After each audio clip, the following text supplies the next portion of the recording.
welcome to You Don't Know If You Don't Go. Today we're fishing Lake Minnetonka and we'll be using multiple presentations.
Dinky booger. So what kind of rig are you using, Randy? Well, we're just jigging for some crappies here. Looks like the bass are biting, but crappies are not being so very cooperative, so I think we're going to bug out, change presentations, go hunt some walleyes. Stay tuned.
What do you think you got on, Randy? It's probably a bass. I mean, that's what's in here.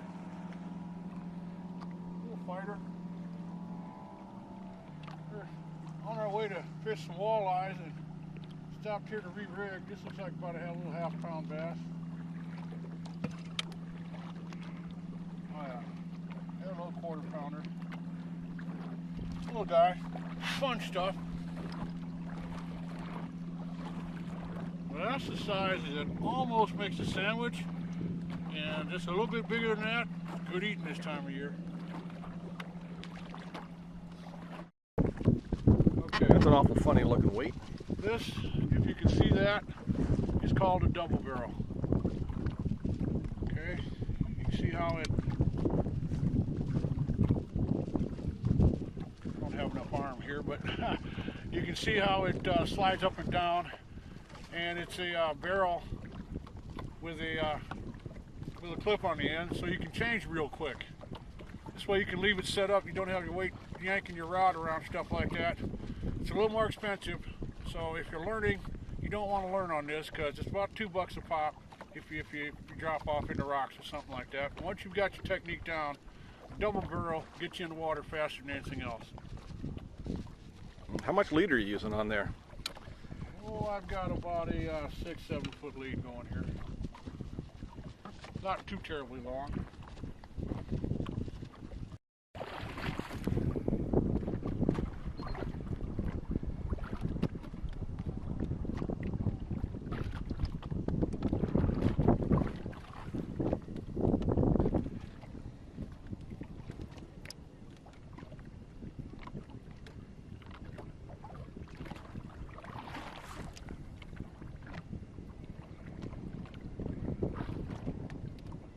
he's still there. Yeah, he's there, all right.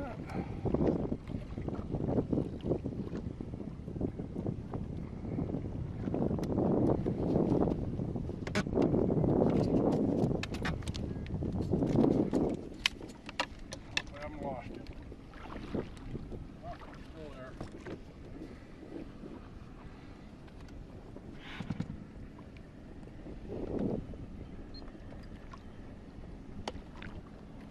Stand down like a walleye.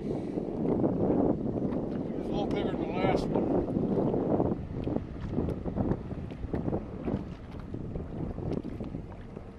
Yeah, he's staying down like a walleye.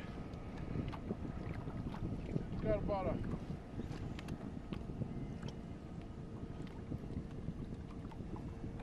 oh my gosh.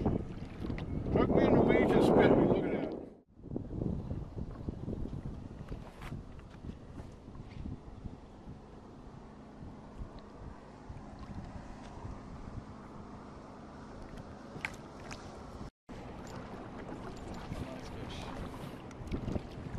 It's a pike.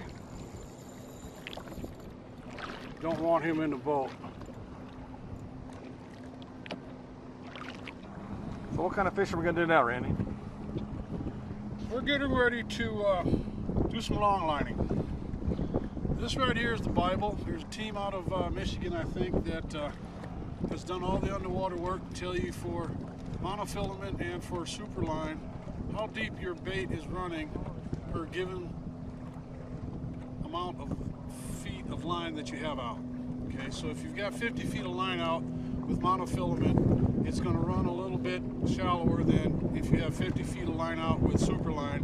These guys have done the studies. They put a scuba diver in the water and they ran these tests, and then they printed these books out. So you can put your bait exactly where you want it, run it over the weeds, not snag up, and probably do better with it than if you're guessing.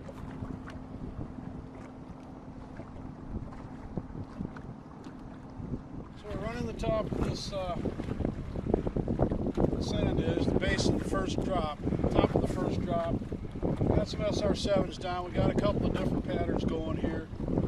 And first hit was a weed, but we're hoping maybe that vibrations will draw some game fish. If we come across anything, they'll hit. So stay with us.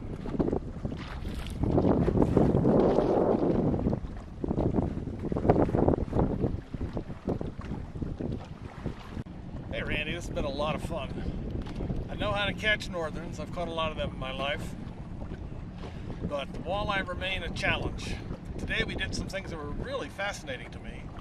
That was the scientific trolling method, where you really calculate exactly how far down you want your bait to go. I've always done it by feel and touch and counting out my line. And that was really fascinating. And I can see how on a lake with lots of weeds and so on, it really makes your ability to catch fish much greater. Also like the Lindy rigging we did today. Didn't catch a whole lot, had a couple bites, but being so bright and hot, I think that's probably what was to be expected today. Well folks, it seems there's a lot of muskies out today. We put a lot of good science in the water, and it was a tough day. The kind of day that makes you appreciate the good days. So join us next time on You Don't Know If You Don't